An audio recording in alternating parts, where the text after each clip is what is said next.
We have a 2016 Toyota Corolla. The maintenance required light is on.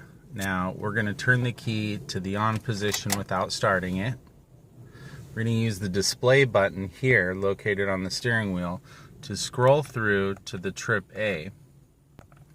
Now you reset the trip A to 0, which you hold the display down and that'll reset the trip A to 0 miles. Now afterwards you're going to turn the key back off. You're going to go ahead and put the key back in, turn the key to the on position without starting. You're going to hold the display button and at the same time turn the ignition on.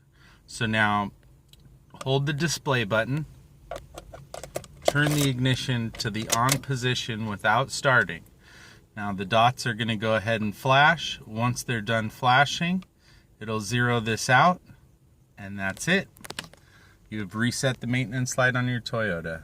Thanks for watching.